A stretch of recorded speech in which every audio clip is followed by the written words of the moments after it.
The parking lot was half empty when Elena Voss sat in her old Honda, staring at her phone like it might bite her. Her hands shook slightly as she pulled up Derek's number. The afternoon sun beat down through the windshield, making the interior uncomfortably hot, but she barely noticed. Her mind was too busy rehearsing what she was about to do. She pressed call. Yeah. Derek's voice came through, distracted with noise in the background. Hey, honey. Are you busy? Elena kept her voice light, normal. Kind of. What's up? I'm at the store and I just realized we're completely out of groceries. Plus, the car is making that weird noise again and the mechanic said it needs to be looked at soon. She paused, her heart pounding. Could you send me some money? I'll grab everything we need and get the car checked. The silence on the other end stretched too long. Some money? Derek's tone changed. Elena, seriously? What happened to the money from your last paycheck? I paid the electric bill and the water bill. You know teaching doesn't exactly pay much, and we agreed I'd handle the utilities while you what? Pay for everything else? His voice rose. I'm tired of you being so careless with money.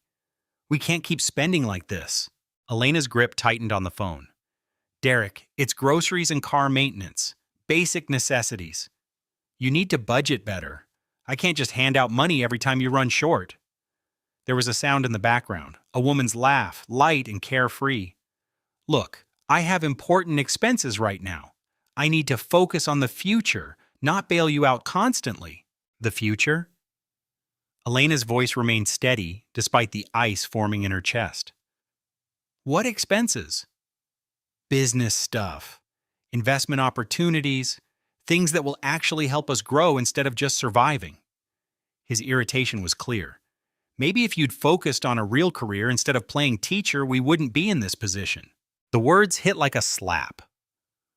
For years, she'd supported his dreams, encouraged his business ventures that never quite worked out, covered bills when he came up short. She'd been patient, loving, and self-sacrificing. Who's with you? She asked quietly. What? Nobody, just people from work. I have to go, Elena. We'll talk about this later, and maybe start looking at our spending habits because this can't continue. He hung up.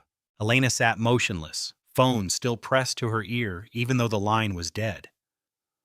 Around her, people walked past with shopping carts, living their normal lives, unaware that hers was cracking apart. The woman's laugh echoed in her memory. People from work. Derek worked from home as a consultant. He rarely went into any office. She lowered the phone and stared straight ahead at the grocery store entrance. A mother guided her daughter through the automatic doors. An elderly couple walked out holding hands. Normal people doing normal things. If only they knew what was really happening. Elena reached into her purse and pulled out a different phone, one Derek didn't know about. She opened her banking app and looked at the balance. It was staggering. More money than she could ever spend. She could buy this entire grocery store chain if she wanted. She could buy 100 cars. She could solve their every financial problem with a single transaction. But Derek had just refused to send her money for groceries. More importantly, he'd done it with cruelty and contempt. Some time ago, everything had changed when her Uncle Elias's lawyer contacted her. Uncle Elias, her father's brother, who'd moved away years earlier, and whom she'd only met a handful of times, had passed away. He'd never married, never had children, and in his will, he'd left everything to Elena, his only niece who'd once sent him a heartfelt letter thanking him for a birthday card he'd sent when she was young. That everything turned out to be a tech company worth billions. Voss Data Systems had created revolutionary encryption software that virtually every major corporation now used. The lawyers explained that Uncle Elias had wanted family to carry on his legacy, and Elena was it. She'd been in shock for weeks. Then came the decision, tell Derek or wait. Something made her pause. Maybe it was the way he'd been acting lately. Distant, secretive, always on his phone. Maybe it was intuition. Maybe it was something deeper. Whatever it was, she decided to keep it secret for a while, maintaining her teaching job while secretly managing her inheritance through trusted advisors. She planned to reveal everything on their upcoming anniversary. She'd imagined his face, his joy, his pride in her. She'd pictured them planning their future together with unlimited possibilities. But today she decided to test him first. One simple test. Ask for money and see what happened. He'd failed spectacularly. Elena put both phones away and started her car. She didn't need groceries from this store. She didn't need Derek to send her money. What she needed was the truth about who her husband really was, and she knew exactly how to find it. As she drove away from the parking lot, her face was calm, but her mind was racing. The woman's laugh played on repeat in her memory, the contempt in Derek's voice, the way he dismissed her career, her contributions, her worth. Years of marriage, and it had come to this moment, a simple test that revealed everything. Her phone buzzed, a text from Derek. "Sorry if I was harsh, stressed about work, love you." Elena read it without emotion. Stressed about work. Right, she didn't respond. Instead, she made a call to someone else entirely. Lydia Quinn Investigations. A professional voice answered. "Hello, Ms. Quinn.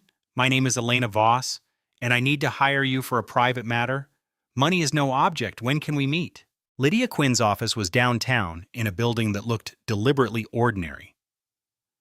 Elena had chosen her after extensive research. Lydia was the best investigator in the city, discreet and thorough. When Elena walked in the next morning before school, Lydia was already waiting with coffee and a notepad. "Mrs. Voss?"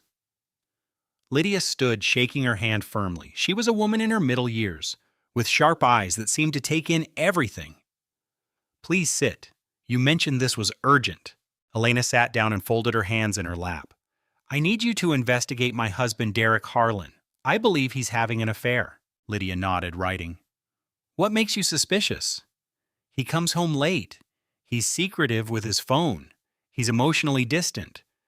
Recently, he refused to send me money for groceries, but I heard a woman laughing in the background." Elena's voice remained steady. "He said he was with work people, but he works from home. The pieces don't fit. How long have you been married?" "Years. We met when I was finishing graduate school for education. He was charming, ambitious, supportive. At least I thought he was supportive." Elena looked out the window at the city below. "For the first few years, things were good. Then gradually he changed. Or maybe I just started seeing clearly." Lydia watched her carefully. "Mrs. Voss, I have to ask some standard questions. Are you prepared for what we might find? Sometimes investigations reveal difficult truths."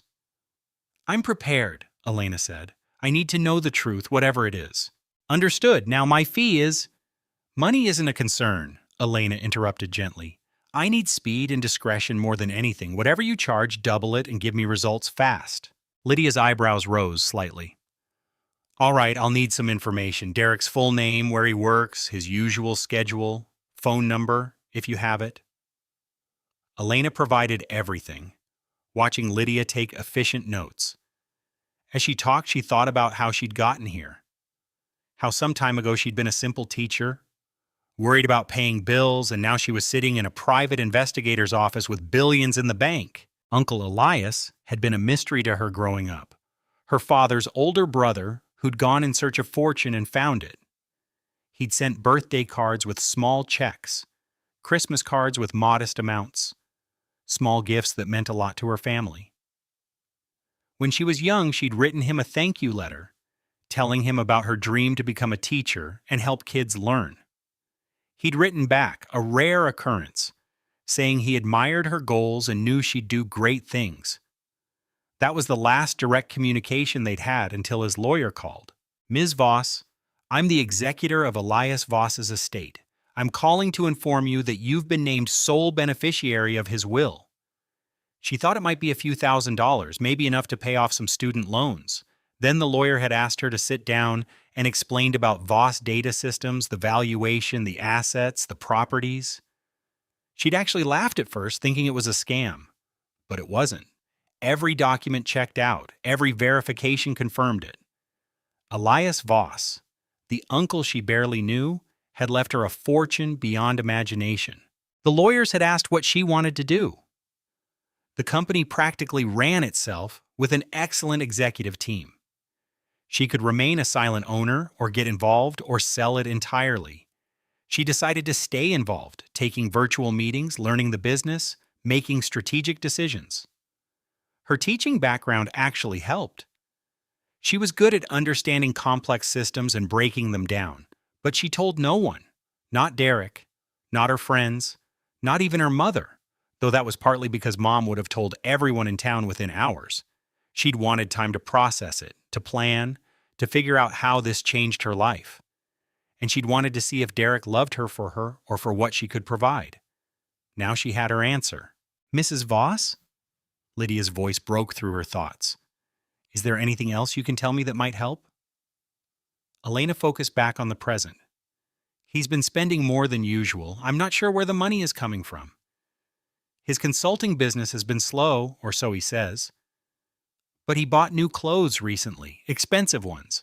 He's been getting his hair cut at a fancy place downtown. Little things that don't add up." "Do you have access to his accounts?" "Joint checking and savings, yes. But I suspect he might have others I don't know about." Lydia nodded. "I'll look into it. Give me a few days. I'll have preliminary information for you soon." "A few days," Elena repeated. In a few days, she'd know the truth about her marriage. A few days to confirm what her gut already told her. She stood and shook Lydia's hand again. "Thank you. I'll wait for your call." As Elena left the office and headed to school, she felt strange. Part of her was heartbroken, but another part was cold and clear. She'd built a life with Derek based on what she thought was love and partnership. If that was a lie, then she needed to know. And if it was a lie, she had the resources to walk away without looking back. Her phone buzzed with a text from Derek. "What do you want for dinner?" "I'll cook tonight." She almost laughed. Now he was being considerate? After yesterday's cruelty? She texted back, "Whatever you want is fine. I'll be home by 6." She taught her classes that day with her usual energy, helping students understand fractions and encouraging a shy child who finally raised a hand to answer a question. Teaching grounded her. These kids didn't care if she was rich or poor. They just needed someone to believe in them. At lunch, she checked her secret phone. Her investment advisor had sent an update. Several tech investments she'd made were performing exceptionally well. Her wealth had grown substantially overnight. She shook her head at the absurdity. While Derek counted pennies and refused her request for money, she'd made a fortune in her sleep. That evening, she came home to find Derek in the kitchen, making pasta. He smiled at her, kissed her cheek, asked about her day. He was performing, she realized, trying to make up for yesterday without actually apologizing or acknowledging what he'd done. "How was your day?" she asked, setting her bag down. "Good. Productive. Had some client calls." He stirred the sauce. "Listen, about yesterday, I was stressed. Work has been intense." "It's fine," she said, because what else could she say right now? She wasn't ready to confront him yet, not until she had all the facts. They ate dinner making small talk. Derek's phone buzzed several times. Each time he glanced at it quickly, then ignored it. She watched him carefully, seeing the signs she'd missed before. The way his eyes darted to the phone, the slight tension in his shoulders, the fake relaxation in his smile. "I'm going to take a bath," she said after dinner, standing up. "Long day." "Sure, babe, I'll clean up here." In the bathroom, she ran the water and sat on the edge of the tub, thinking. A short time until Lydia called.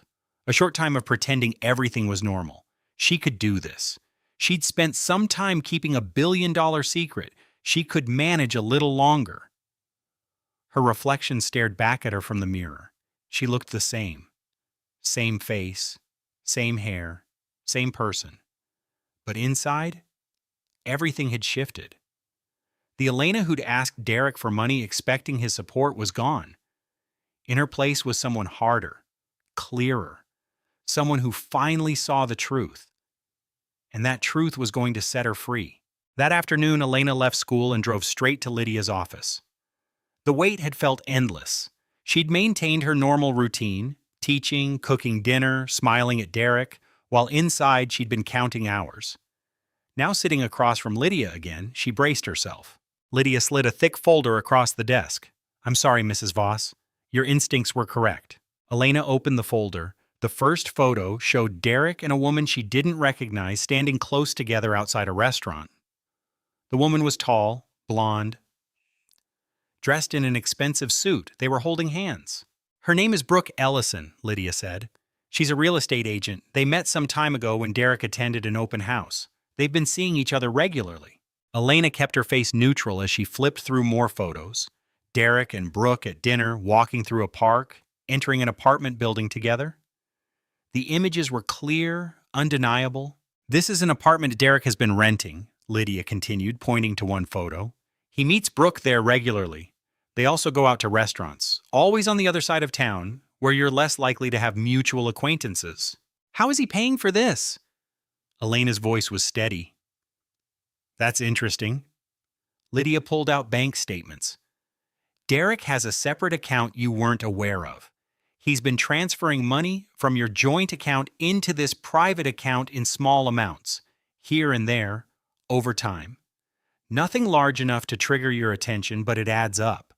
He's also taken out a credit card in his name only. The statements show charges at expensive restaurants, jewelry stores, and that apartment rental. Elena studied the statements. While she'd been carefully budgeting, worried about bills, Derek had been systematically siphoning off their shared money to fund his affair. The betrayal went deeper than she'd imagined.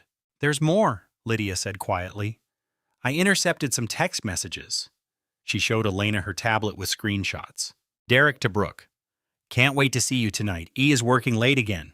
Finally building something real with you. Brooke to Derek. When are you going to tell her? I'm tired of hiding. Derek to Brooke. Soon, I promise. Just need to handle it right. She's emotional and I don't want drama. Elena read through dozens of messages. Derek complaining about her.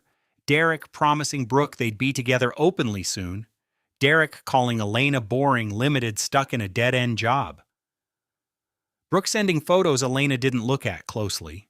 How much do I owe you? Elena asked, closing the folder. Mrs. Voss, considering the speed you needed and the complexity, send me your full bill, including any additional hours you might need for the next phase. I'm going to need documentation for divorce proceedings. I'll want every financial transaction traced, every meeting logged, a complete timeline. I can do that, Lydia said, standing as well. May I say something? Of course. In my years doing this work, I've seen many betrayed spouses. Most are devastated, angry, or broken. You're none of those things. Lydia looked at her with something like respect. You're strategic. That's going to serve you well. I've been teaching long enough to know that emotions have their place, but decisions should be based on facts. Elena picked up the folder. These are facts. Now I need to act on them appropriately. What's your next step? I'm going to see a divorce attorney. Then I'm going to continue my normal life until I'm ready to make my move. Derek thinks he's in control, planning his exit on his timeline. He's wrong. I control the timeline now. That evening, Elena sat in her car outside her house, folder on the passenger seat. She could see lights on inside. Derek was home. Part of her wanted to storm in right now, throw the evidence in his face, scream about the betrayal, but that wasn't strategic. That was emotional. Instead, she took a deep breath and called Morgan Hale, her friend from college who'd become a successful attorney. Elena, it's been too long. Morgan's warm voice filled the car. Hey, Morgan, I need your help with something serious. Do you have time to talk? Always. What's going on? I need a divorce attorney. The best one you know. And I need to tell you something I haven't told anyone else. Elena looked at her house, where her cheating husband was probably texting his mistress. My life is not what anyone thinks it is. She told Morgan everything. The inheritance, the secret wealth, the test, the investigation, Derek's affair. Morgan listened without interrupting, and when Elena finished, there was a long pause. Okay, Morgan finally said. First, I'm sorry you're going through this. Second, holy hell, you're worth billions. Third, I know exactly the attorney you need. Her name is Valerie Quinn, and she's a shark. She'll make sure Derek gets nothing he's not legally entitled to, which, given the circumstances and the timing of your inheritance, should be nothing. Can you set up a meeting? I'll call her tonight. How are you holding up? I don't know yet, Elena admitted. I keep thinking about all the times I worried about money while he was spending it on her. All the times I worked extra hours tutoring to help pay our bills while he was renting an apartment for his affair. I feel stupid. You're not stupid, you're trusting, which is what you should be in a marriage. He's the one who betrayed that trust. And honestly, Elena, you're about to show him what a massive mistake he made. Elena smiled slightly. Yes, I am. After hanging up, she sat for a few more minutes gathering herself. Then she got out of the car, folder hidden in her work bag, and went inside. Hey, babe, Derek called from the living room. He was on the couch watching TV. How was work? Fine. Students were good today. She set her bag down carefully. I'm going to change and start dinner. I can order something if you're tired. No, I'll cook. She needed something to do with her hands, something normal and routine while her mind planned the next steps. In the bedroom, she changed clothes and looked around. This had been their space, their sanctuary. Now it felt contaminated. Every photo on the dresser, every piece of shared furniture, all of it felt like a lie. She'd been living in a marriage that existed only in her imagination. Her phone buzzed. A text from Morgan. Valerie can see you tomorrow morning. I'll come with you. And Elena, make him pay for what he did. Elena texted back, thank you, and don't worry, he will. Over the following days, Elena played the perfect wife. She cooked Derek's favorite meals. She laughed at his jokes. She asked about his work and listened to his lies about client meetings and business opportunities. She watched him lie smoothly, easily, like he'd been practicing. On one evening, they sat on the couch watching a movie. Derek's phone buzzed and he glanced at it, smiling slightly before catching himself. Elena saw it all. She wondered if Brooke had sent him something sweet, something romantic. She wondered if they talked about their future together, the one they were planning on the ashes of this marriage. I love you, Derek said suddenly, putting his arm around her. I love you too, Elena replied, and the words felt like ash in her mouth. She didn't love this man. She'd loved who she thought he was. That person didn't exist. The next morning, Elena told Derek she had a doctor's appointment and left early. Instead, she met Morgan downtown, and they walked together into Valerie Quinn's office on a high floor of a glass building. Valerie was exactly what Morgan had described. Sharp-eyed, confident, dressed impeccably. She shook Elena's hand with a firm grip. Morgan briefed me on your situation. Let's talk specifics. Valerie sat behind her desk, professional and direct. First, tell me about the inheritance. When did it happen? How is it structured? Elena explained everything while Valerie took notes. The timing, the complete separation of assets, the inheritance going into accounts only in her name, managed by trustees Derek never knew about, her continued work as a teacher to maintain appearances. Smart, Valerie said. Very smart. In this state, inherited assets kept separate from marital property remain separate in divorce. Derek would have no claim to your inheritance or anything you've earned from it. What about the affair? Does that matter legally? It matters for leverage, and in the court of public opinion, but this is a no-fault divorce state. However, his financial infidelity, taking marital funds to support an affair that we can use. Do you have documentation? Elena handed over Lydia's folder. Valerie went through it methodically, her expression growing colder with each page. He was systematic about it. Small transfers, hidden accounts, secret expenses, all while you were the primary breadwinner with your teaching salary. Valerie looked up. Mrs. Voss, by the time I'm done, Derek won't know what hit him. Are you ready for this process? It can get ugly. I'm ready, Elena said. I want out. I want it clean, and I want him to understand exactly what he lost. Valerie smiled. It wasn't a warm smile. Then let's get started. The following period became a master class in deception. Elena maintained her life perfectly, teaching her students, grading papers, cooking dinners at home with Derek. She smiled, laughed, played her role. But beneath the surface, she was building a fortress. Valerie's team worked rapidly, preparing divorce documents and filing them under seal to prevent Derek from getting advanced warning. Lydia continued surveillance, documenting every meeting between Derek and Brooke, every lie he told.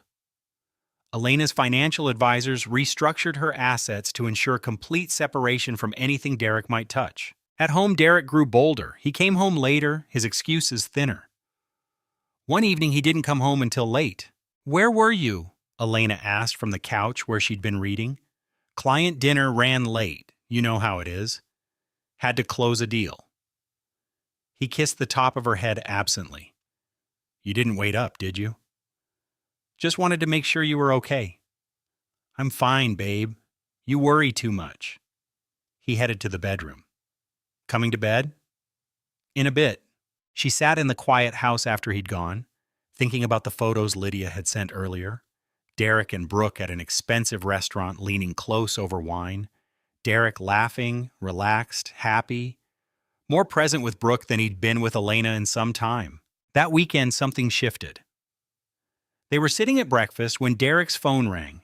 He glanced at it, silenced it quickly, but not before Elena saw B on the screen. "Who was that?" she asked casually. "Nobody. Spam call." He set the phone face down. "Derek, can I ask you something?" He looked up wary.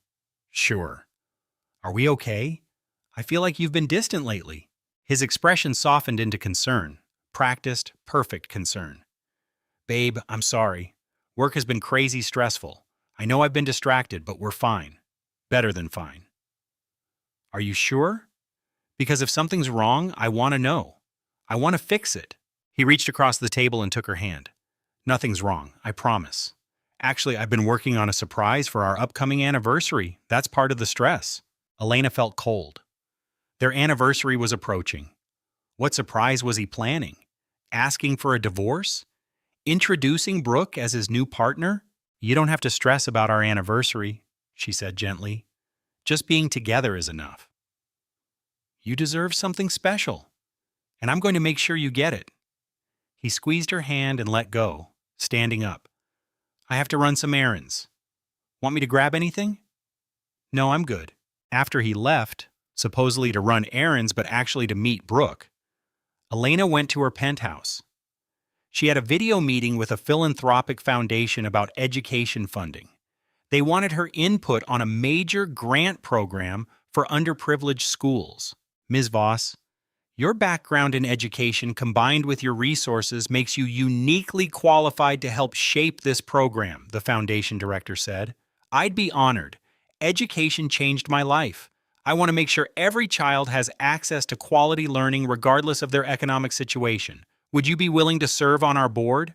"Absolutely, and I'd like to make a personal donation to the foundation, a substantial amount to start, earmarked specifically for teacher training and classroom resources." The director's eyes widened. "That's incredibly generous." "It's necessary. Teachers are underpaid and under-resourced. This is one way to help change that." After the meeting, she felt energized. This was what wealth could do. Make real change. Help real people. Derek would have spent that kind of money on luxury cars and status symbols. She was investing in children's futures. That evening, Derek came home in an unusually good mood. "Let's go out to dinner," he suggested. "Somewhere nice." "Sure, where do you want to go?" "Your choice." They went to a mid-range Italian restaurant. Derek was attentive, charming, clearly feeling guilty about his afternoon with Brooke. He held her hand across the table, asked about her work, laughed at her stories about student antics. It would have been touching if Elena didn't know the truth. Instead, it was just sad. He was performing too, trying to assuage his conscience before he destroyed their marriage. "Our anniversary's coming up," Derek said over dessert. "What do you want to do?" "I'd love to go to Montrose," Elena said. "I know it's expensive, but for years together, maybe we could splurge." Derek hesitated. She could see him calculating whether it was worth spending money on her when he was planning to leave shortly after. But refusing would seem suspicious. "Sure," he finally said. "Let me see if I can get a reservation." "I'll call tomorrow," Elena offered. "Sometimes they have cancellations." "Thanks, babe. That would be great." She smiled at him across the table. This man who thought he was so clever, so in control. He had no idea the web she'd woven around him, the trap he was walking into. On their anniversary dinner, she would make sure he understood exactly what he'd thrown away. The period before the anniversary felt endless. Every morning she woke up beside Derek and played her role. Every evening she cooked dinner and listened to his lies. Every night she reviewed documents for Valerie, building the case that would destroy any claim he might make to her wealth. The timing is perfect, Valerie told her during one of their strategy sessions. The inheritance happened sometime into your marriage, was kept completely separate from marital assets, and has been managed solely by you through private trustees. In this state that makes it entirely yours, Derek won't get a penny beyond his share of your minimal joint savings. He's stolen a substantial amount from that joint account to fund his affair, Elena noted, which we'll document in the filing. He may actually end up owing you money once we account for his misappropriation of marital funds. The anniversary fell on a Friday. Elena took the day off from school, her first personal day in some time.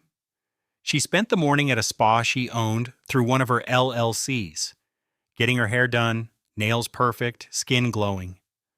The stylist didn't know she was working on the owner. "Big date tonight?" the woman asked while working on Elena's hair. "Anniversary dinner with my husband." "How romantic. How many years?" "Years. Our last years, actually." The stylist missed the significance, chatting about romance and commitment. Elena smiled and let her talk. By the time she left, she looked stunning. Elegant dress, perfect makeup, hair flowing in soft waves. She looked like success. She looked like power. She looked like everything Derek was losing. At the house, Derek was getting ready too.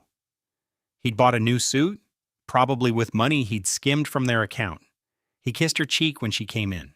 "You look beautiful," he said, and she almost believed the sincerity in his voice. "Thank you, so do you." The reservation at Montrose was for 7. They arrived right on time. The maitre d', who knew exactly who Elena was, greeted them warmly. "Mr. and Mrs. Harlan, welcome. Your table is ready?" He led them to the best table in the house by the window overlooking the city. Elena had arranged everything perfectly. The lighting intimate but clear, the table setting elegant. And at a table across the room, though she hadn't told Derek, she'd arranged for Brooke to be dining with her work colleagues, a complimentary dinner for top real estate agents. Derek didn't notice Brooke at first. He was focused on the menu, on the wine list, clearly uncomfortable with the prices despite having suggested somewhere nice. "Order whatever you want," Elena said. "It's our anniversary. We should celebrate properly." They ordered wine. An expensive bottle Derek chose after internal debate. They ordered appetizers and entrees. The food was exquisite, as Elena knew it would be. She'd approved the chef personally. "This place is incredible," Derek said, looking around. "I'm surprised we got a reservation." "Sometimes you get lucky," Elena said. "Actually, I need to tell you something about that." "What?" "I own this restaurant. Well, part of a restaurant group that I own." Derek laughed. "Good one. I'm serious." He looked at her, smile fading. "What are you talking about?" "Some time ago, I inherited a fortune from my uncle Elias, Voss Data Systems, along with substantial other assets. I'm currently worth billions." Derek's face went through several expressions. Disbelief, confusion, denial. "That's not funny, Elena. It's not a joke." She pulled out her phone and showed him a banking app. "This is one of my accounts, just one of several." He stared at the screen showing hundreds of millions of dollars. His face went pale. "This is a fake app, some kind of prank." "It's not. I can prove it if you need, but I think you believe me. You're too smart not to recognize truth when you see it." "Why didn't you tell me?" His voice rose slightly. "Because I wanted to see if you loved me or for what I could give you." She took a sip of wine. "I tested you. Remember when I asked for money for groceries? You refused, told me I was careless with money, said you had important expenses. Meanwhile, you've been taking money from our joint account to rent an apartment for your mistress." Derek's eyes widened. "What are you—" "Brooke Ellison, real estate agent. You met her some time ago. You've been seeing her regularly at an apartment. You spent a substantial amount of our money on her. Dinners, jewelry, rent. Should I continue?" Elena reached into her purse and pulled out an envelope. "These are divorce papers, already filed, processed, and approved. The service just needed my signature to become official." She signed the papers calmly while he watched in horror, then slid them across the table. "You're getting nothing from my inheritance. It was kept completely separate from our marital assets. You'll get half of our joint savings, which totals a modest amount, minus what you stole, which means you'll actually owe me money. My attorney will be in touch about payment arrangements. Derek's hands shook as he picked up the papers. You can't do this. We can work through this. I love you. Now you love me. Interesting timing. Elena glanced across the room. Oh, look! Brooke is here. What a coincidence. Derek's head whipped around. Brooke had just noticed them, her face going white as she recognized the situation. I arranged for her to be here tonight, Elena continued. Complimentary dinner for top real estate agents. She doesn't know who owns the restaurant, but she's about to learn. I wanted her to see this too. To understand that whatever future you two planned is based on lies. Elena, please. Derek reached for her hand, but she pulled back. You told Brooke I was too weak and poor to fight a divorce, that I'd just accept whatever you decided. You called me boring, limited, stuck in a dead-end job. You said you knew your wife, that I wasn't a fighter. I didn't mean, yes, you did. You meant every word. And you were wrong about who I am and what I'm capable of. She stood, picking up her purse. Enjoy your dinner, Derek. It's already paid for. Consider it a parting gift. And when Brooke comes over to ask what just happened, you can explain how you threw away a life with a billionaire because you wanted to sleep with a real estate agent. Wait. He stood too, desperate now. We can fix this. I'll end things with Brooke. We can start over. With your money, we could... There is no we anymore, and there's certainly no your money for you to access. She looked at him with something like pity. You know what's funny? If you'd been faithful, if you'd been the partner I thought you were, I would have shared everything with you. We could have built an incredible life together. But you chose money over trust. You chose lies over love. That was your decision. She walked away from the table, her head high, her steps confident. The entire restaurant had gone quiet, sensing the drama. As she passed Brooke's table, she paused. He's all yours now, Elena said pleasantly. Enjoy the man who values you at approximately the amount he stole. I hope it was worth it. The maitre d' opened the door for her. Have a good evening, Ms. Voss. Your driver is waiting? She'd arranged for a private car service, something else Derek didn't know she could afford. As she slid into the back seat, she looked back at the restaurant. Through the window, she could see Derek still standing at their table, divorce papers in hand, his whole world crumbling around him. She felt nothing. No triumph, no sadness, just a clean, clear certainty that she'd done exactly the right thing. Where to, Ms. Voss? The driver asked. Home, she said. Then corrected herself. Actually, no. Take me to the penthouse. That's home now. As the car pulled away from Montrose, leaving Derek and his destroyed life behind, Elena felt something she hadn't felt in some time. Free. The weekend after the anniversary dinner felt surreal. Elena spent the morning moving her few personal belongings from the house she'd shared with Derek to her penthouse. She didn't want anything they'd bought together. Those items belonged to a life that was over. She took only what had been solely hers before the marriage. Photos from her childhood, books, her grandmother's jewelry box. She'd just finished unpacking when her phone rang. Valerie. Derek's attorney contacted me. He wants to negotiate. Elena carried a box of books to her new bookshelf. There's nothing to negotiate. The divorce terms are final. He's claiming the inheritance should be considered marital property because it happened during your marriage. We both know that won't hold up. Inherited assets kept separate remain separate. Correct, but he's going to try anyway. His attorney is aggressive. Probably told him they can drag this out and force a settlement. You should prepare for a fight. Let him fight. I have the best legal team money can buy and I'm not backing down. On the next day, Elena returned to school. Her colleagues noticed her new energy, the way she seemed lighter somehow. You look amazing, her fellow teacher Candace said. What happened? You're glowing. Just some life changes, Elena said vaguely. Good ones. Teaching her students that day felt different. She'd always loved her job, but now she was doing it purely because she wanted to, not because she needed the paycheck. That freedom changed everything. She was more present, more creative, more able to focus on what mattered, helping kids learn. At lunch, she got a text from an unknown number. We need to talk. Please. Brooke. Elena stared at it for a long moment. Then she blocked the number. She had nothing to say to Brooke, and Brooke had nothing to say that Elena needed to hear. That evening, Derek showed up at the house, their old house that Elena had already moved out of. He called her repeatedly all day, but she hadn't answered, so he apparently decided to ambush her at home, not knowing she no longer lived there. She got a notification from the security system she'd had installed. Derek was at the front door. She pulled up the camera feed on her phone and watched him knock, then try his key. She'd had the locks changed that morning. Her phone rang. "Derek's?" she answered. "What do you want?" "Let me in. We need to talk." "I don't live there anymore. I've moved to my own place."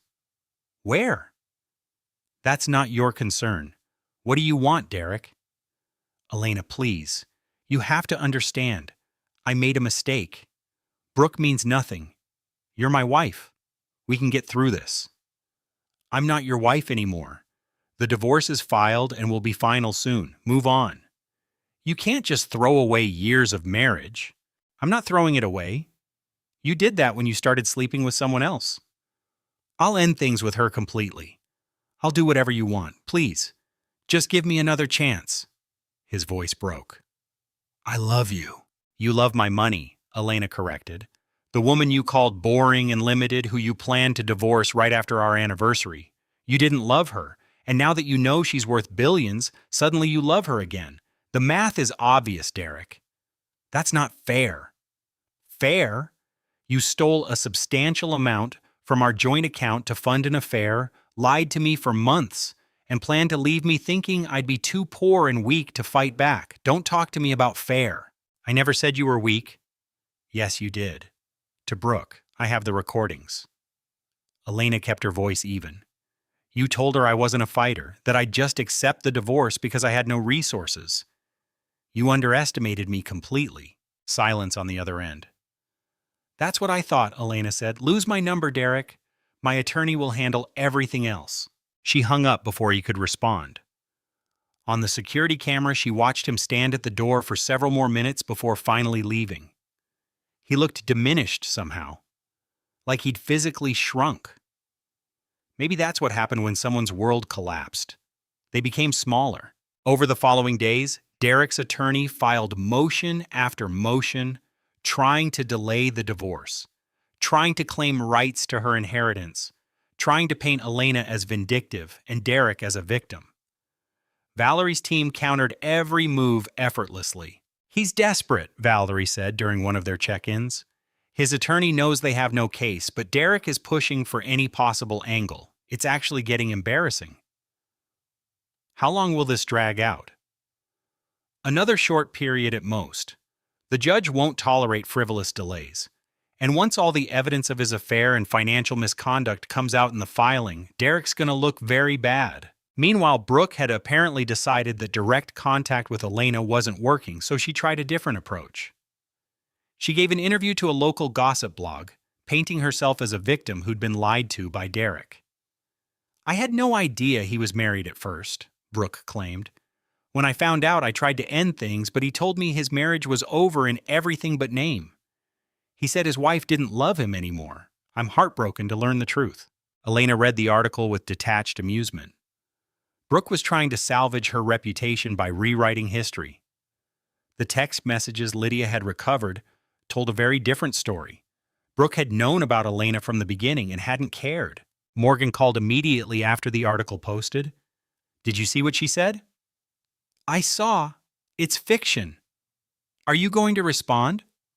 "Why would I?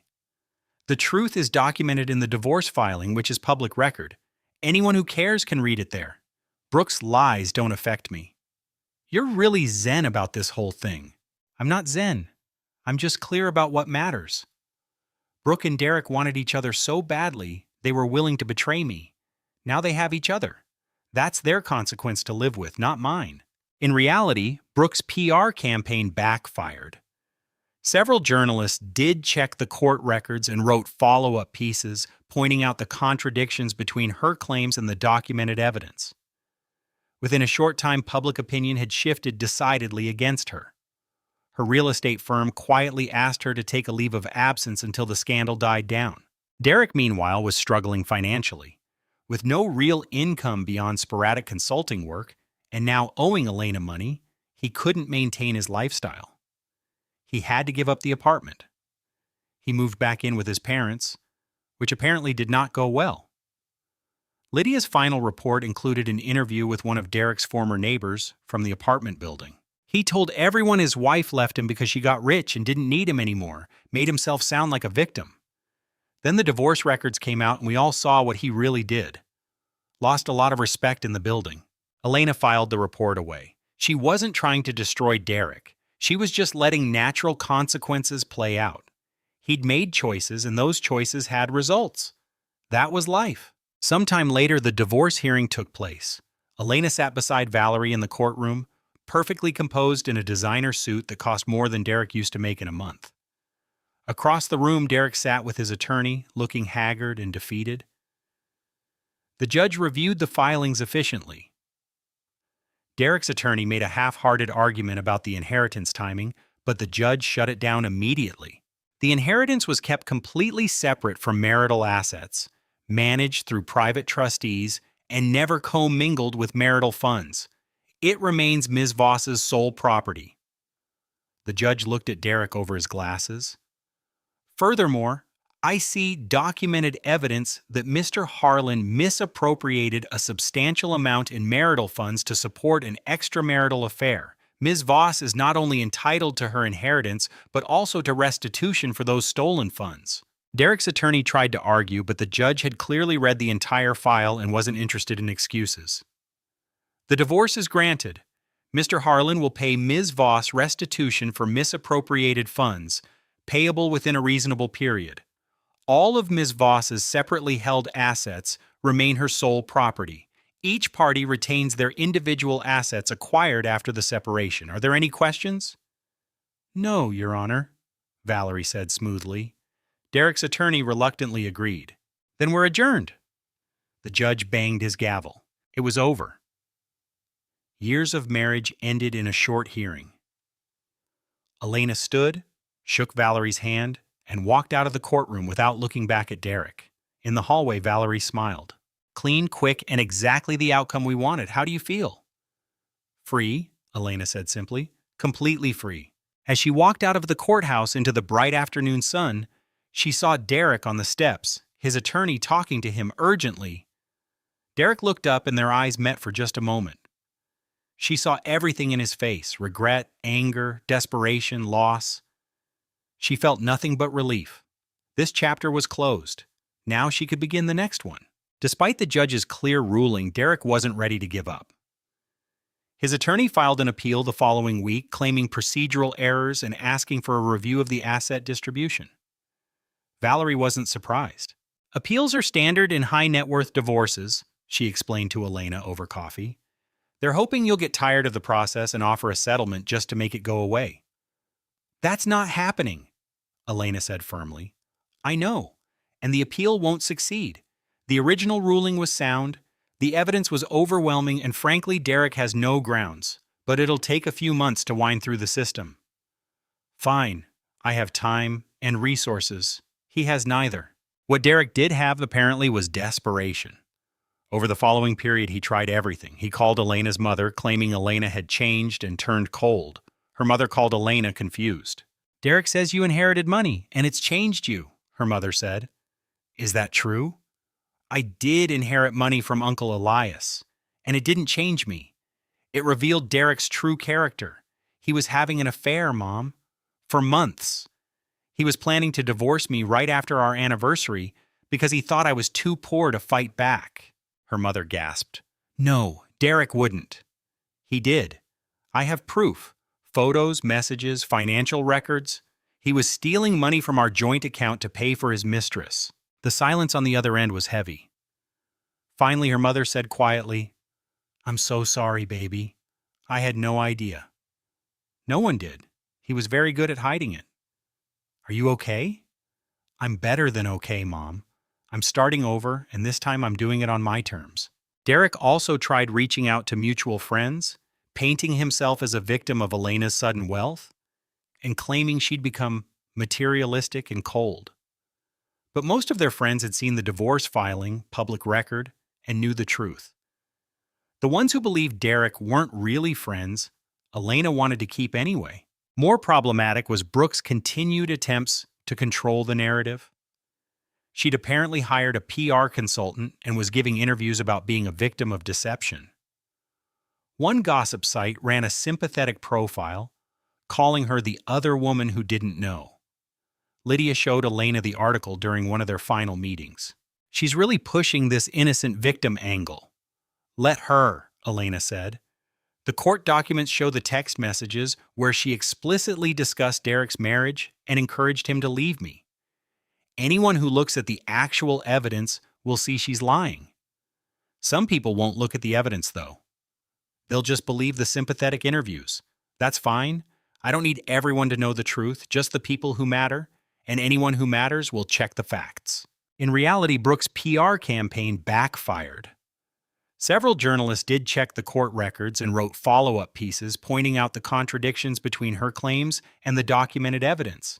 Within a short time, public opinion had shifted decidedly against her. Her real estate firm quietly asked her to take a leave of absence until the scandal died down. Derek, meanwhile, was struggling financially. With no real income beyond sporadic consulting work, and now owing Elena money, he couldn't maintain his lifestyle. He had to give up the apartment. He moved back in with his parents, which apparently did not go well. Sometime later, the appellate judge's ruling was brief and pointed. Appellant presents no compelling evidence of procedural error or misapplication of law. The original ruling is sound and is hereby affirmed. Valerie called Elena with the news. It's completely over. He can't file any more appeals. The divorce is final and binding. Thank you, Valerie, for everything. It was my pleasure. And honestly, one of the easiest cases I've ever handled. When you have the truth and the evidence on your side, the law works beautifully. That evening, Elena stood on her penthouse balcony and allowed herself to feel the full weight of what had happened. She'd been betrayed, tested, and underestimated. She'd survived it all and come out stronger. The legal battle was over. The marriage was over. That entire chapter of her life was closed. Now she could focus on what came next. She'd already made plans. Her company was expanding. Her investment portfolio was diversified and growing. She'd established a foundation focused on education with substantial resources allocated to improving schools in underprivileged areas. She was making a difference in ways she'd never imagined possible. But something was still missing. She was successful, financially secure, legally free. She had everything except someone to share it with. And despite her resolve to focus on herself, she felt the loneliness sometimes, especially in quiet moments like this. Her phone rang. Morgan. Hey, are you free this weekend? Probably. Why? There's a charity gala for the Arts Foundation. I'm on the planning committee and we could use some additional sponsors. I thought maybe you'd be interested. It's also just a fun event. Good food, interesting people, live music. What's the cause? Funding arts programs in public schools. A lot of schools have cut their music and art classes due to budget constraints. The foundation provides grants to restore those programs. Elena smiled. Arts education was something she believed in strongly. As a teacher, she'd seen how music and art help students express themselves and develop creativity. I'm in. I'll sponsor at whatever level you need. Really? The platinum sponsorship is substantial. Make it more. And yes, I'll attend the gala. Morgan laughed. I'm never getting used to you being rich. This is wild. Neither am I, honestly. But if I have the resources, I should use them for good. The weekend arrived and Elena prepared for the gala with care. She chose a deep blue gown that was elegant without being flashy, styled her hair simply, and wore minimal jewelry. Her grandmother's pearl necklace and matching earrings. She looked sophisticated, successful, but not ostentatious. The gala was at a beautiful art center with soaring ceilings and contemporary architecture. Elena arrived with Morgan, who immediately started introducing her to various board members and donors. This is Elena Voss, our major sponsor for tonight, Morgan said, her pride evident. People were impressed, curious, polite. They asked about her background, her interest in arts education, her company. Elena answered honestly but briefly, more interested in listening to others talk about the foundation's work. She was standing near a sculpture display, taking a moment alone when someone spoke beside her. Beautiful piece, isn't it? She turned to find a man about her age, maybe slightly older, studying the sculpture. He was tall, had kind eyes, and wore a well-fitted suit with an ease that suggested he was comfortable, but not defined by formal events. It is, Elena agreed. The use of negative space is really clever. It makes you think about what's not there as much as what is. Exactly, he smiled. I'm Sebastian Reed. I volunteer with the foundation. I'm an architect, and I help design the new art spaces in schools. Elena Voss, I'm a sponsor and a teacher, so this cause matters to me personally. They talked easily about education, about architecture, about the intersection of art and learning. Sebastian was genuinely passionate about his volunteer work, describing how proper space design could enhance student creativity and engagement. He spoke about learning through environment and democratizing beauty in ways that resonated with Elena's own teaching philosophy. Too often art spaces in underprivileged schools are afterthoughts, Sebastian said. Cramped classrooms with bad lighting and no acoustic consideration for music programs. Kids deserve better, beautiful spaces that inspire them. I completely agree. And it's not just about aesthetics. It's about sending a message that their education matters, that they matter. Exactly. He looked at her with real appreciation. You get it. They talked through most of the evening, only interrupted when Morgan found Elena to introduce her to the foundation director. Sebastian politely excused himself, but mentioned he hoped they could talk more later. Who was that? Morgan asked, eyeing Sebastian as he walked away. Sebastian Reed. He's an architect who volunteers with the foundation. And he's completely into you. Did you see how he looked at you? Morgan. I'm just saying it's nice to see you talking to someone. You've been so focused on the divorce and your business. You deserve to have some fun too. Later, as the evening was winding down, Sebastian found her again. I know this might be forward, but would you like to get coffee sometime? I'd love to continue our conversation about education and design. Elena hesitated for just a moment. She'd been so focused on protecting herself, on building her new life alone, that the idea of opening up to someone felt risky. But Sebastian seemed genuine. He'd talked to her for hours without asking about her wealth or her company. He didn't even seem to know who she was beyond a teacher and sponsor. I'd like that, she said. They exchanged numbers. As Elena left the gala that night, she felt something she hadn't felt in a long time. Possibility. Not love, not yet. Just the simple possibility of connection with someone who saw her as a person, not as money or status or opportunity. It was a small feeling, tentative and fragile, but it was there. And for now, that was enough. Sometime later, Elena's life had transformed in ways she was still processing. Her company's value had continued to grow exponentially, her investments were performing beyond projections, and her foundation was making real change in education. But the biggest surprise was Sebastian. Their coffee date had turned into dinner, which turned into weekend walks through museums, which turned into long phone conversations about everything and nothing. Sebastian was unlike anyone she'd dated before, grounded, thoughtful, content with who he was. He had a successful architecture firm but wasn't defined by it. He volunteered regularly. Not for recognition, but because he genuinely believed in giving back.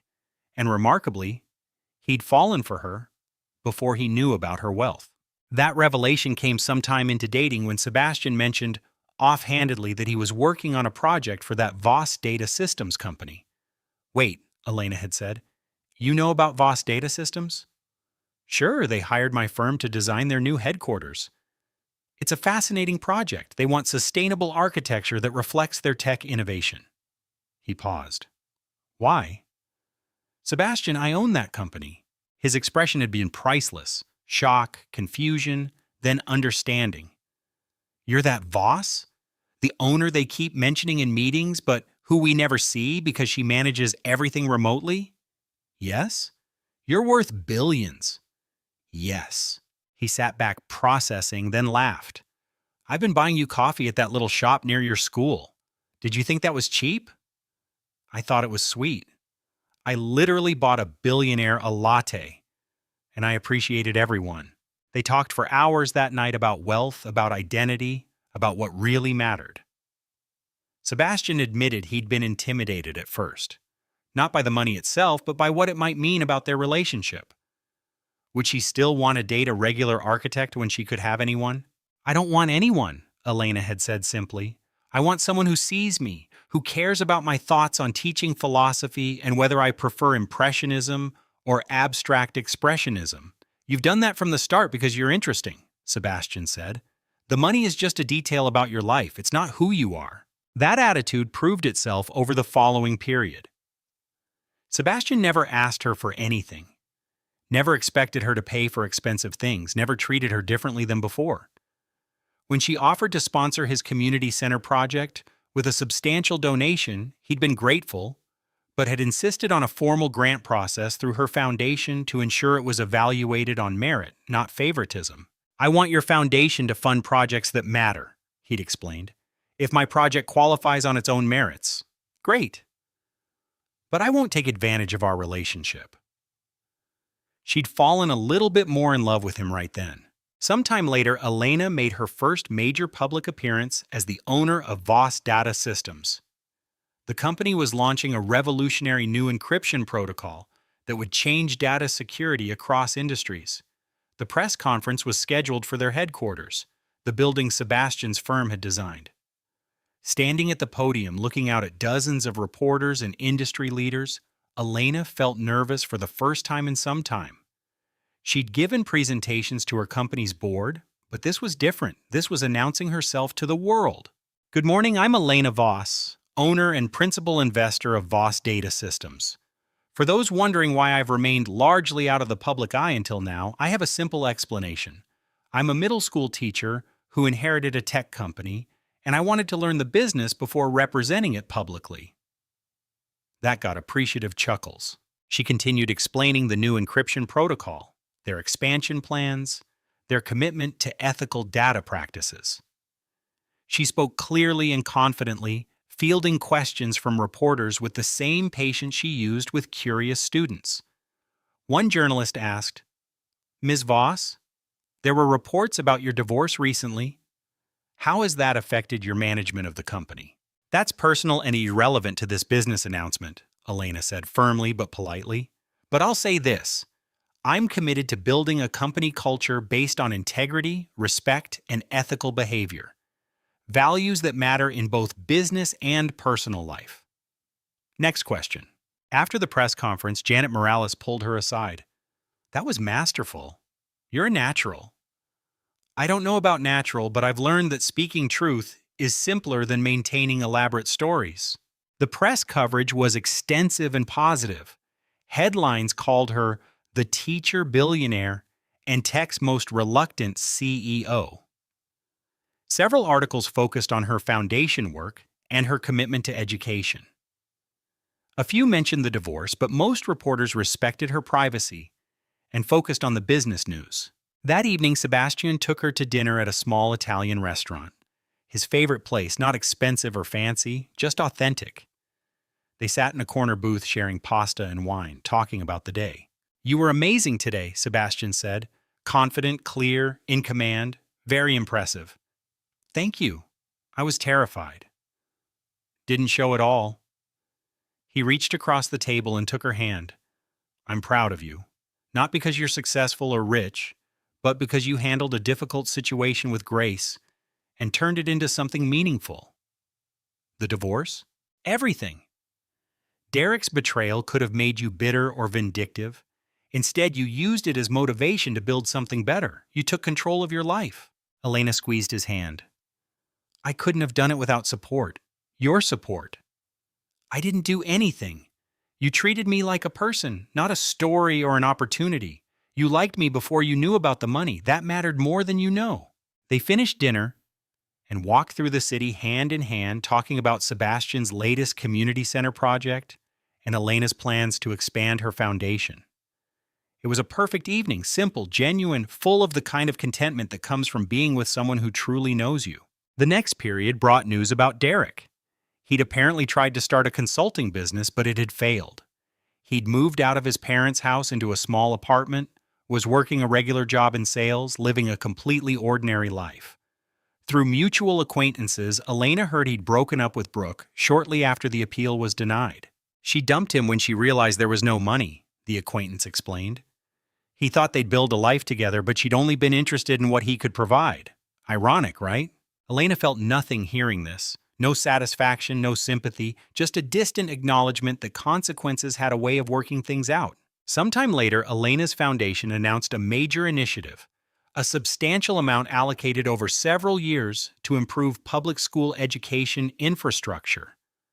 The money would fund teacher training, classroom resources, arts programs, and technology access in underprivileged districts. The press conference for this announcement was even bigger than the last one. Elena stood with Janet, Morgan, and several education leaders explaining the program's goals. "Education changed my life," Elena told the assembled reporters. "My teachers believed in me when I was just a kid with potential and not much else. They gave me tools to succeed." This foundation is about making sure every child has access to that kind of support, regardless of their economic situation. Every child deserves teachers who are properly trained and fairly compensated, schools that are safe and well-resourced, and programs that help them explore their interests and talents. The initiative received national attention. Elena was interviewed on morning shows, featured in business magazines, and invited to speak at education conferences. She accepted some opportunities and declined others, always prioritizing her teaching work and her foundation over personal publicity. Sometime later, Elena stood in her old middle school classroom preparing for a new academic year. She'd considered quitting teaching now that she didn't need the income, but the idea had felt wrong. She loved teaching, she loved her students. Money hadn't changed that. "Ms. Voss?" One of her former students ran up to her in the hallway. "I saw you on TV. You're famous." "I'm not famous, sweetie. I just do some business work in addition to teaching." "My mom said, you're really rich and you're using your money to help schools. Is that true?" "It's true that I'm working to improve education, yes." "That's so cool. I want to do that when I grow up. Make money and use it to help people." Elena smiled. "Then work hard, be kind, and never stop learning. You can do anything you set your mind to." That afternoon, teaching her first class of the year, Elena felt complete in a way she hadn't in some time. She had wealth, yes. She had success and influence and opportunity. But she also had purpose. She had meaningful work. She had genuine love with Sebastian. She had a future she was building deliberately and thoughtfully. Her phone buzzed during planning period, a text from Sebastian. "Dinner tonight? I'm cooking." She texted back, "Perfect, I'll bring wine." As she drove to Sebastian's house that evening, wine in the passenger seat, she thought about how different her life was from some time ago. Then she'd been testing Derek with a request for money, discovering his affair, planning her escape. Now she was free, successful, and genuinely happy. Sebastian greeted her at the door with a kiss. "How was the first day back?" "Wonderful. I love teaching." "I know you do. It's one of the many things I love about you."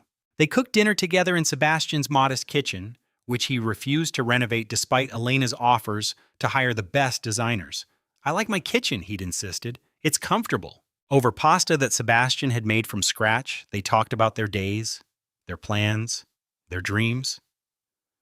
Sebastian mentioned a potential project building affordable housing with integrated community spaces.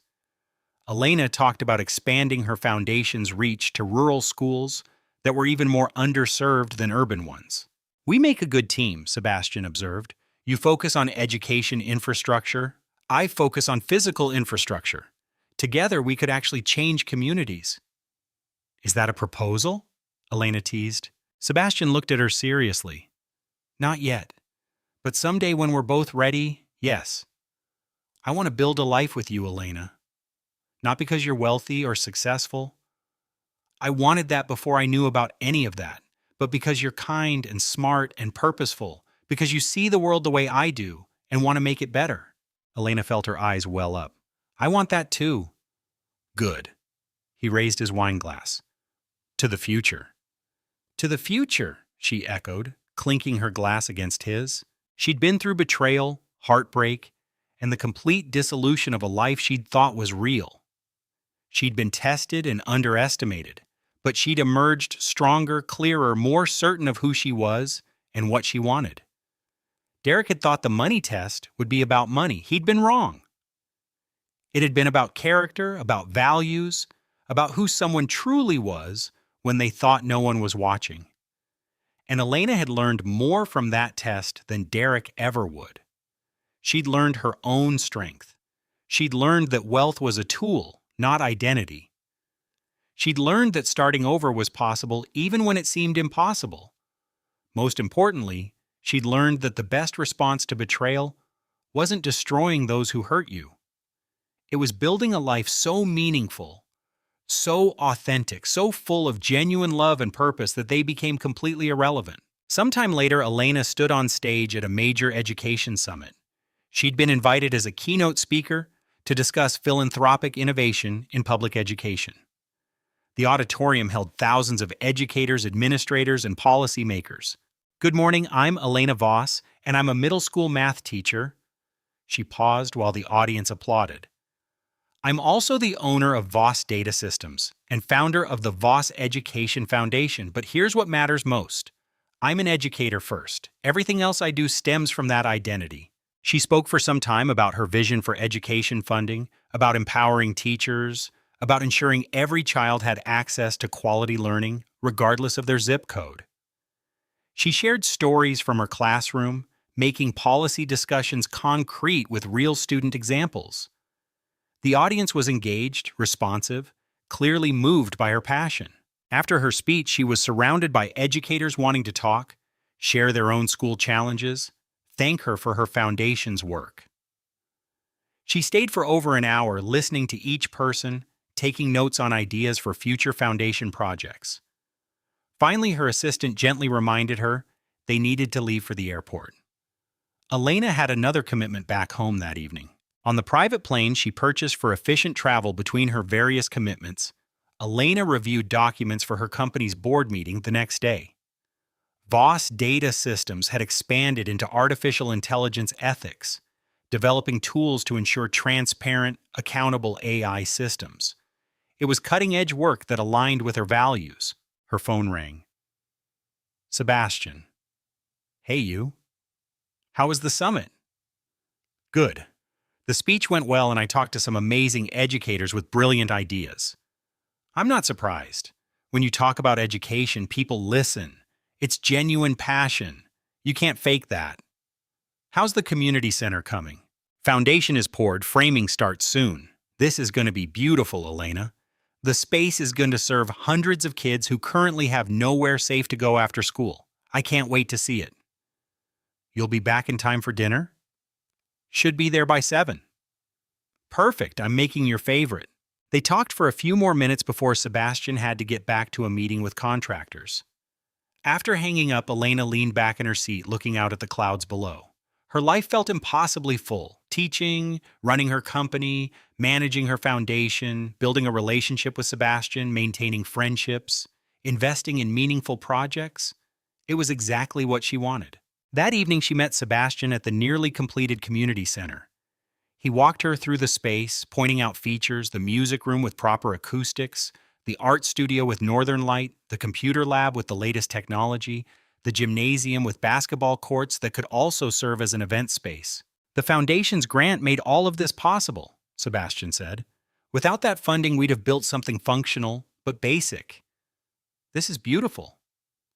Kids deserve beautiful spaces, Elena said, echoing Sebastian's words from their first conversation at the charity gala. You taught me that. We teach each other, he corrected. That's what partners do. They drove to Elena's penthouse for dinner. Sebastian had indeed made her favorite, lemon pasta with asparagus, simple but perfect. They ate on the balcony watching the city lights come on as the sun set. I saw something interesting today, Sebastian said. A news article about Derek. Elena looked up. She rarely thought about Derek anymore. What about him? He got engaged to someone new, not Brooke, a woman he met at his sales job, apparently. Good for him, Elena said, and meant it. I hope they're happy. You're not bothered? Why would I be? That chapter is closed. He's living his life, I'm living mine. I genuinely hope he's learned from his mistakes and will treat this woman better than he treated me. Sebastian studied her. You're remarkable. You know that? Most people would harbor some resentment. Resentment would only hurt me, not him. He made choices, faced consequences, and is moving forward. So am I. There's no benefit to holding on to anger. See, this is why I love you, Elena smiled. Because I'm pragmatic about my ex-husband? Because you're genuine. You say what you mean what you say, and you don't waste energy on things that don't matter. He reached across the table and took her hand. You focus on what's real and important. Later that night, lying in bed, Elena thought about the past period, the betrayal, the test, the discovery, the divorce, the rebuilding. It had been painful but necessary. She needed to let go of who she thought she was, the struggling teacher married to a man she thought loved her, to become who she actually was. The next morning, she taught her classes with renewed energy. Her students were preparing for a math competition and she'd been coaching them for weeks.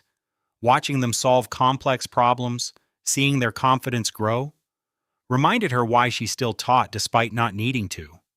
At lunch, Candace joined her in the teacher's lounge. I saw your summit speech online. You were incredible. Thank you. Do you ever think about quitting teaching? You could focus full-time on your company and foundation. Never. This is where I belong. The foundation and the company are important. But this, she gestured around the school, this is my purpose. These kids need good teachers. I can be one while also doing other work. You're balancing more than anyone I know. How do you do it? I have good people helping me. Janet runs the company day to day. My foundation has an excellent executive director. Sebastian manages his firm independently. I've learned to delegate, trust my teams, and focus on strategic decisions rather than trying to control everything. And somehow you still grade papers and plan lessons. Because that's the work that feeds my soul. That weekend, Elena attended the grand opening of Sebastian's community center. The mayor was there along with dozens of families from the neighborhood. Kids ran through the new spaces excited and amazed. Parents teared up seeing what their children now had access to. Sebastian gave a short speech thanking the foundation, the volunteers, and the community. Then he surprised Elena by asking her to say a few words. She stood before the crowd looking at all the hopeful faces. This center represents something important, the belief that every child deserves opportunity. My foundation provided funds. Sebastian's firm provided brilliant design, and this community provided heart. Together we've created something meaningful. To the kids who use this space, work hard, dream big, support each other, and remember that people believe in you. The applause was warm and genuine. Afterward, kids ran up to Elena thanking her, asking questions about the art supplies and the computers. She talked to each one, learning their names, asking about their interests. One girl, maybe 12 years old, looked at her seriously. Are you really a teacher? I am. I teach middle school math. But you're also rich? I have resources, yes. How did that happen? I inherited money from a family member. But you know what I learned? Money only matters if you use it for good things. Otherwise, it's just numbers in an account. The girl considered this. I want to be a teacher when I grow up. Then study hard, be patient with people, and never stop learning. Teaching is the best job in the world. As the sun set and the opening celebration wound down, Sebastian found Elena sitting on a bench outside the center, watching kids play basketball on the new courts. Tired? He asked, sitting beside her. Happy tired. This was wonderful. It was. And it's just the beginning.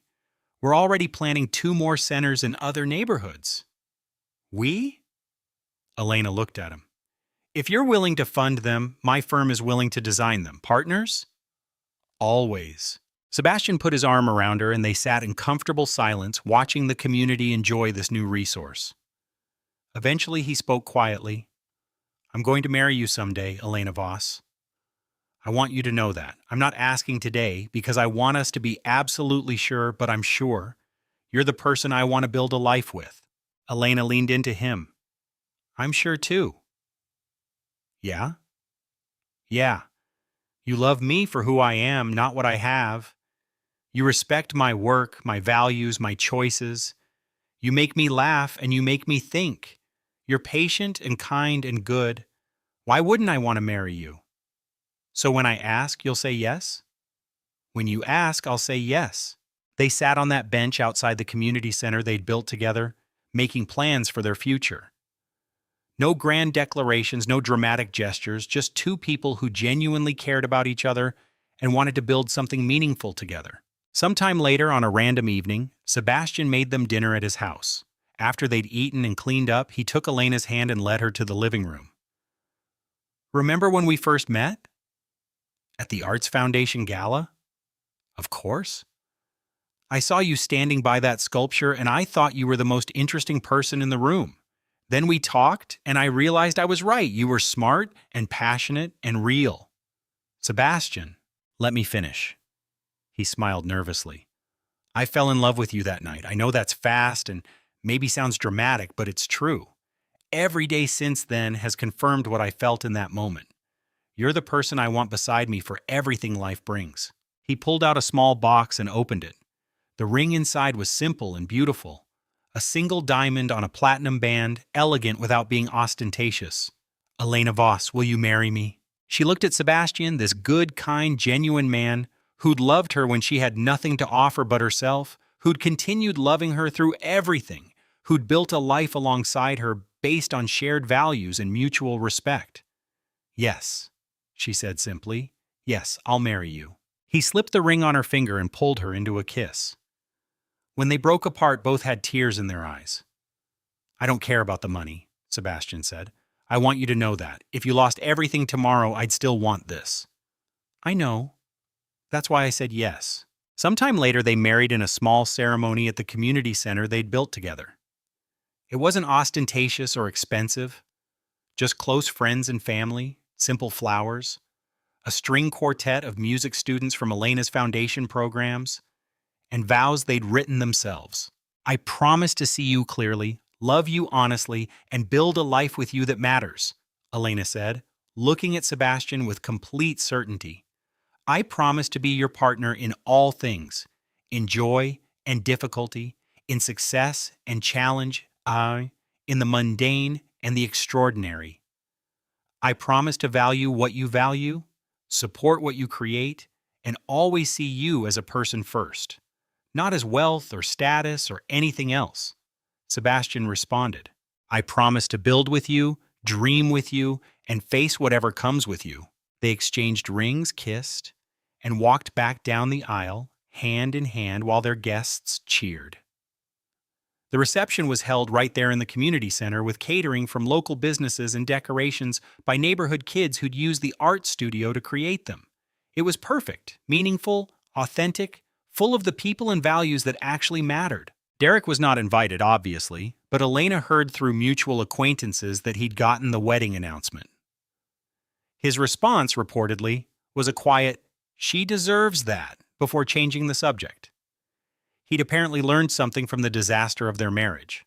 At the reception, Elena's mother pulled her aside, crying happy tears.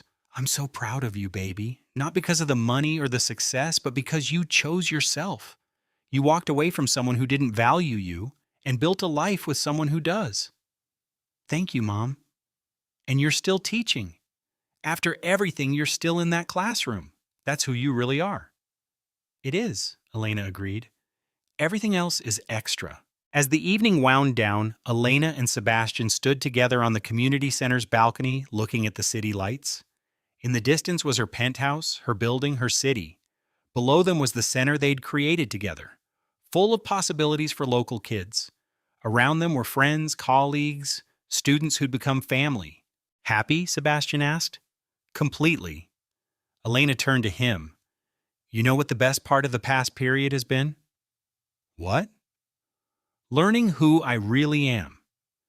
Derek's betrayal forced me to see clearly, to understand my worth, my strength, my values. I had to lose everything I thought mattered to find out what actually does matter. Which is? Purpose, genuine love, meaningful work, making a difference, building a life that reflects what I believe. She looked at her wedding ring, simple and perfect. Derek thought the money test was about money. It wasn't, it was about character. He failed that test in every way, but failing it gave me the chance to pass my own test, to prove to myself that I'm stronger than my worst moment, that I can build something better from broken pieces. You didn't just build something better, Sebastian said. You built something extraordinary. We built something extraordinary, Elena corrected.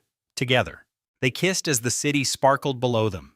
Two people who'd found each other at exactly the right time, who'd built a partnership based on shared values and genuine love, who were using their combined resources, emotional, financial, and creative, to make their corner of the world better. Some time ago, Elena had stood in a parking lot testing her husband with a request for money and discovering his betrayal.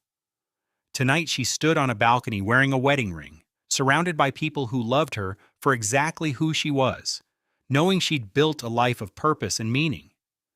Derek had called her weak, limited, boring. He'd been catastrophically wrong about all of it. She was strong, expansive, fascinating. She was a teacher who'd become a billionaire who'd remained a teacher. She was a woman who'd been betrayed, who'd chosen grace over vengeance. She was a person who discovered that the best response to betrayal wasn't destroying those who hurt you. It was building a life so authentic and meaningful that they became an irrelevant footnote in your story. As she and Sebastian rejoined their wedding reception, dancing with friends, celebrating with family, laughing with students who'd become more than just students, Elena felt complete. Not because she had money or success or even love, though she had all three, but because she'd become exactly who she was meant to be. And that, she realized, was the real happy ending. Not the prince or the palace or the pile of gold, just knowing herself, choosing wisely, and building a life that mattered. Derek had given her the money test, thinking it would reveal her weakness. Instead, it had revealed her strength. And that strength had carried her here. To this moment, this life, this future. She wouldn't change a thing.